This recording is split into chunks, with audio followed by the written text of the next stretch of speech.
fire piston. Next video.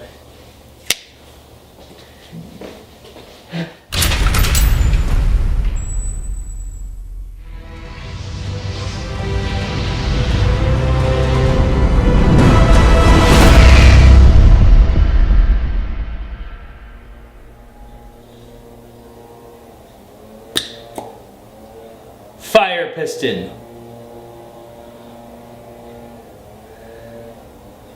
So we haven't done a video yet on fire pistons, and to be honest with you, this is actually Fenris's fire piston, and we don't use it a whole lot. So you can get an ember from it, you just kick that off into a little tinder bundle and you guys are good to go.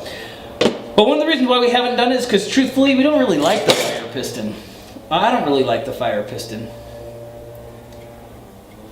And the reason why is, still got an ember there. I'll just set it off here to the side for now.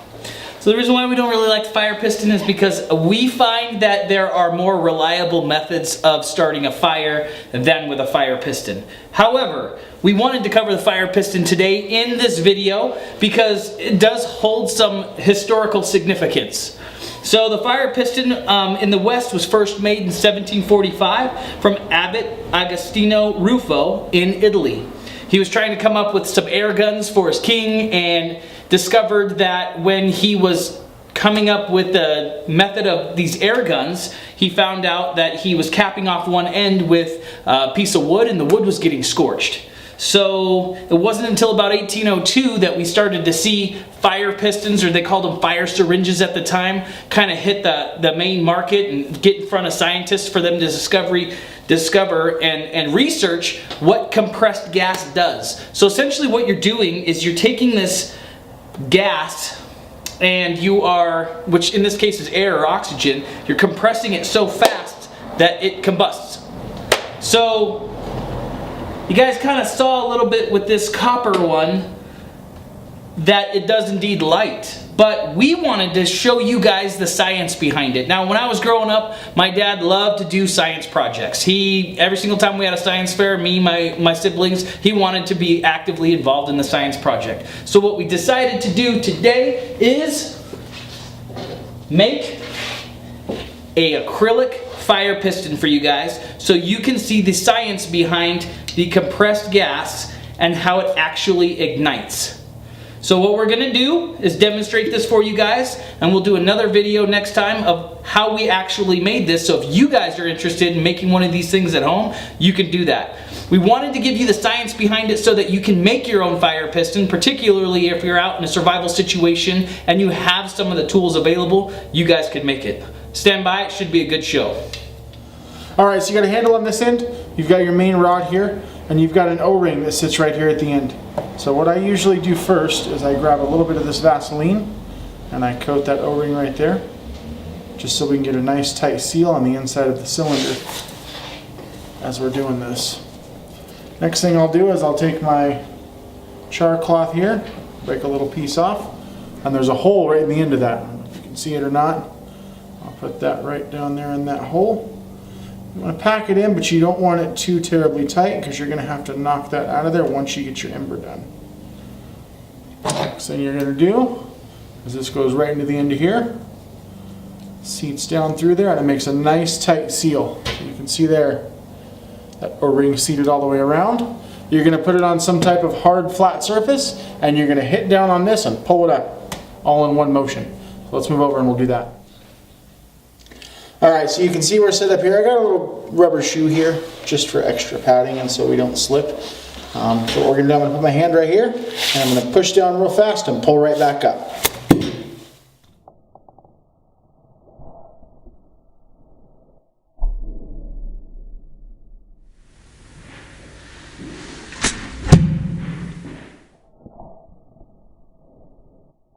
Alright, here we go. We're going to blow it into flame this time. Well, hold on.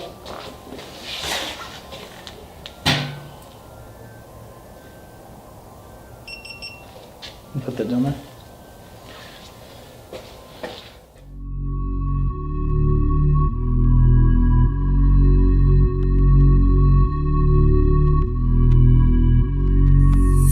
Let's light a new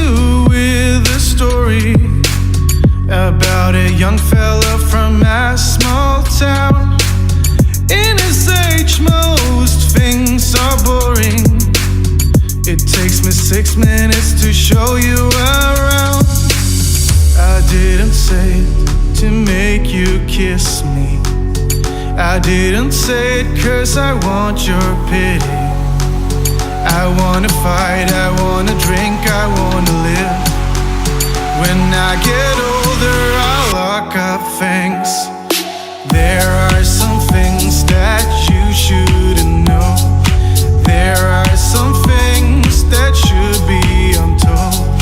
There are some things that you shouldn't know. There are some Go, guys. things that should be untold. Fire with a fire piston. And the science behind it. The science behind it. All right, Savages, so we hope that you guys enjoyed the video on the fire syringe, or the fire piston as it's known today. We wanted to give you a little history lesson on it. We also wanted to show you the science behind it, which is why we built it out of acrylic. If you guys are interested in knowing how we built this, we're going to do another how-to video of building another one. This one is going to be a special gift to my dad.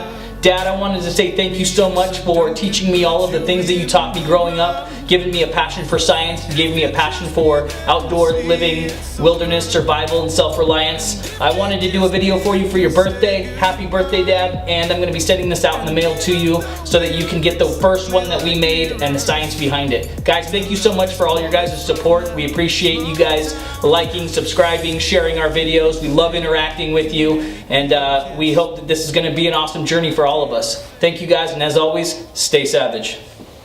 Home